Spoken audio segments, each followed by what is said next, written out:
The movie starts with a fierce battle between Joseon fighters and European traders. As the ship burns, some Joseon men are seen sneaking into the ship to steal the guns brought by the Europeans. While carrying the boxes out, one of the men notices a silver cup in a corner. He goes to pick it up but gets bitten by a terrifying creature that is neither human nor animal. His comrades rescue him, and they all escape the ship safely. Back in the village, the man looks pale, and his eyes are blood red. He greedily eats the food his wife gives him and demands meat, but she tells him there is none. Later that night, the man starts to change strangely. His bones crack as he rapidly transforms into a zombie. His wife walks in and finds him feeding on their baby. Horrified, she tries to stop him, but he turns on her and bites her. The man then runs out and attacks the neighbors, starting a zombie outbreak that threatens to destroy the entire kingdom. The movie then flashes back to 3 days earlier on the same ship. A Joseon aristocrat meets a European trader who shows him upgraded guns. The aristocrat examines the gunpowder and asks for 4 days, but the trader insists they finalize the deal by the next night. The aristocrat is startled by a hideous, chained man demanding meat. When he asks who the man is, the trader says, he is still a man now, but tomorrow he will become a beast. The trader reminds the aristocrat that the deal is valid until the next day. The aristocrat returns and presents the gun to a group of soldiers. He tells them the foreigner is willing to trade 600 guns for 10 guans of silver.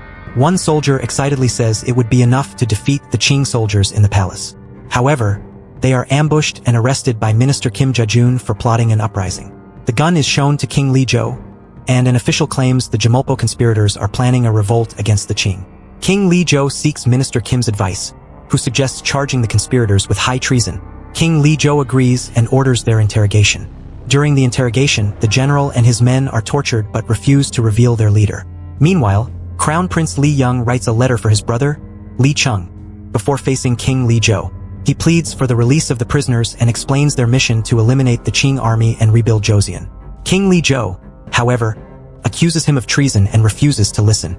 In despair, Prince Lee Young admits to leading the revolt and takes his own life, shocking King Lee Chung. The scene shifts to the exiled Prince Lee Chung, who is now back on Joseon soil with his subordinate, Hak-soo.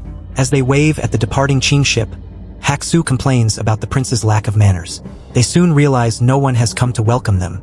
Entering the village, they find it abandoned and destroyed.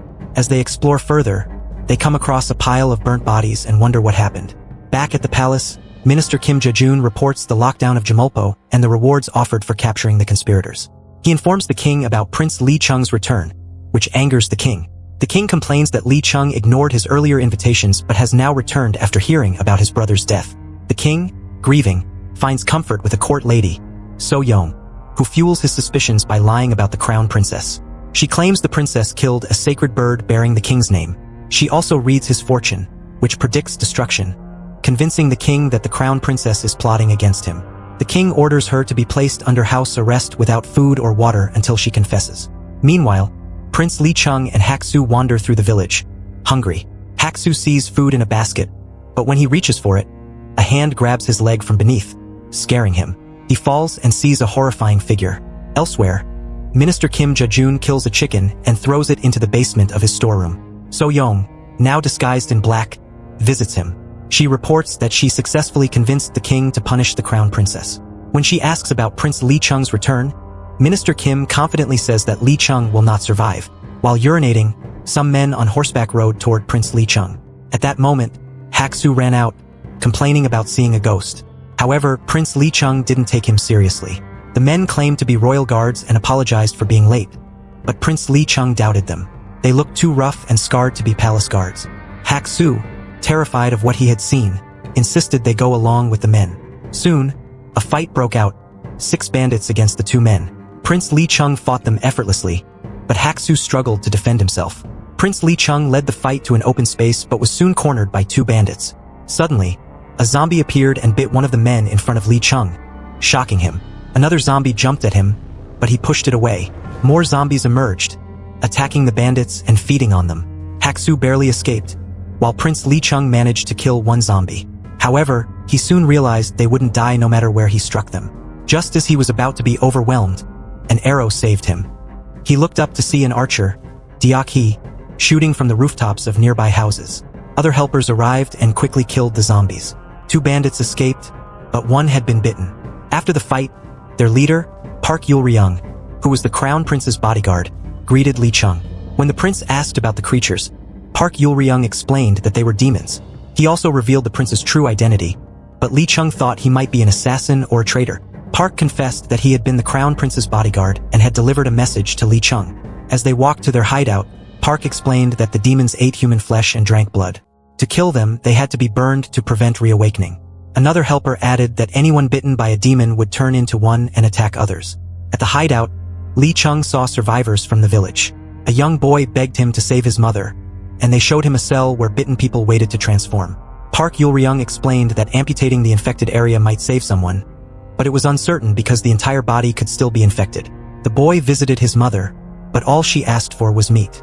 When Lee Chung suggested reporting the situation to the authorities, Park said it was useless since all roads to and from Jamulpo were blocked. Park Yul-ryung pleaded with Lee Chung to save them, fulfilling the late crown prince's last wish. But Lee Chung refused, saying he didn't want to be crown prince. He warned them not to bring it up again and walked out, ignoring the survivors' pleas. With little food left, Park ordered it to be distributed among the survivors. Lee Chung later told Hak-soo about his plan to take the crown princess away to Qing as the late crown prince's final wish. Meanwhile, the infected bandit went to Minister Kim Ja-joon's house. He explained the attack by monsters, falsely claiming Lee Chung was killed. When the bandit admitted to being bitten, Minister Kim locked him in the basement and left him to transform. Later, So-young was sent to the basement, where she was also trapped with the infected bandit. The next day, Lee Chung tried to flirt with Deok-hee, but she explained they were preparing weapons to search for food. She told him zombies hid during the day because they couldn't tolerate sunlight. When Lee Chung suggested she go with him to Qing, she refused and was disappointed in him as a Joseon prince. They rushed to the prison when the boy was nearly bitten by his zombie mother.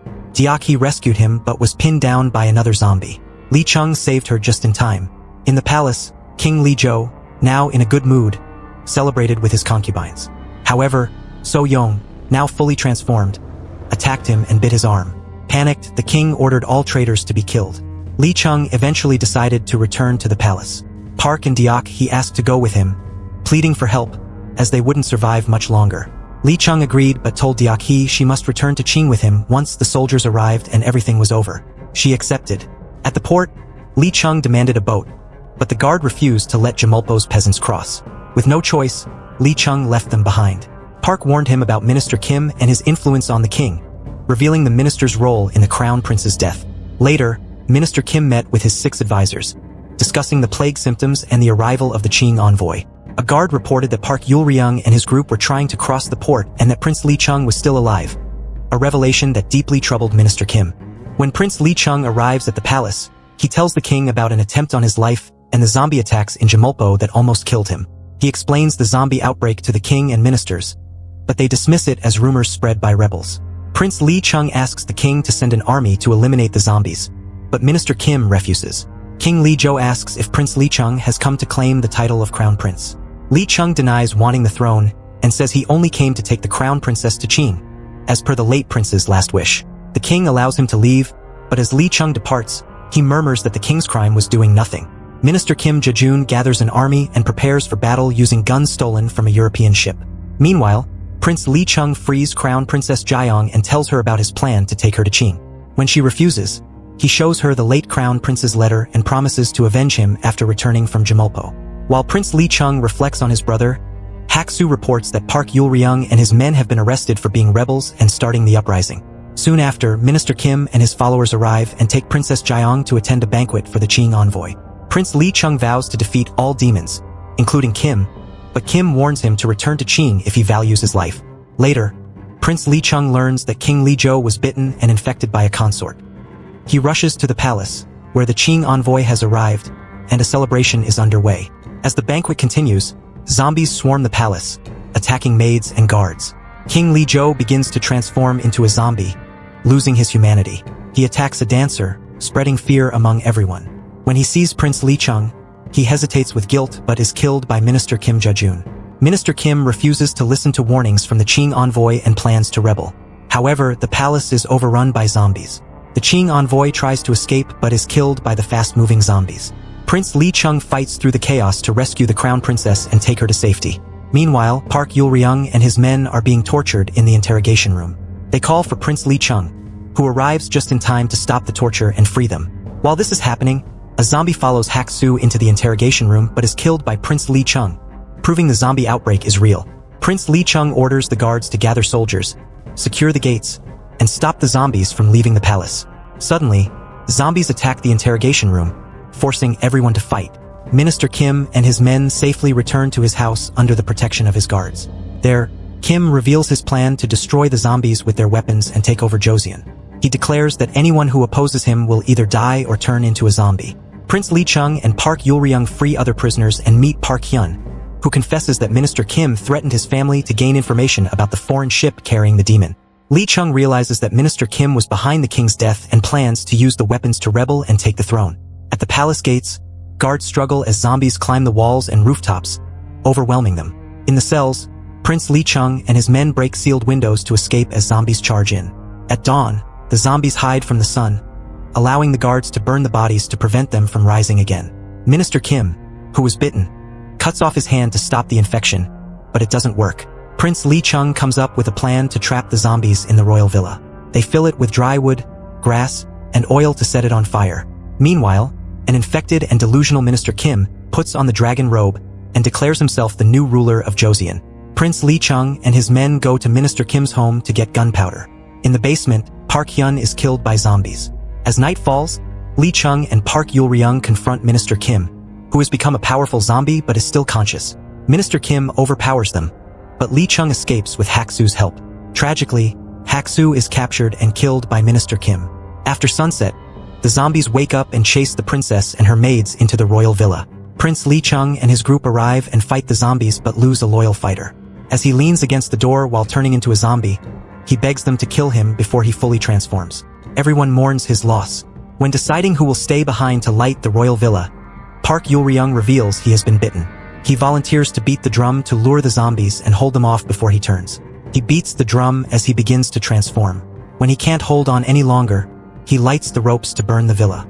However, Minister Kim arrives, puts out the fire, and kills Park Yul-ryung. Seeing this, Prince Lee Chung decides to light the fire himself. Riding a horse, Prince Lee Chung fights through zombies and reaches the royal villa. He finds Park Yul-ryung dead and Minister Kim sitting on the throne. Lee Chung beats the drum to lure the zombies into the villa. As the hall fills with zombies, he ignites the fire, but Minister Kim puts it out again. They fight, and Minister Kim proves to be much stronger. Just when Lee Chung starts losing hope, Deaki shoots a flaming arrow, encouraging him. Lee Chung finally sets the villa on fire, burning all the zombies. As he escapes to the rooftop, Minister Kim follows him. They have a fierce fight, and Lee Chung pushes Minister Kim into the flames. Reinforcements arrive and kill the remaining zombies. The people of Joseon cheer for Lee Chung as he sits on the rooftop. He then leads the army to Jamulpo. The story ends.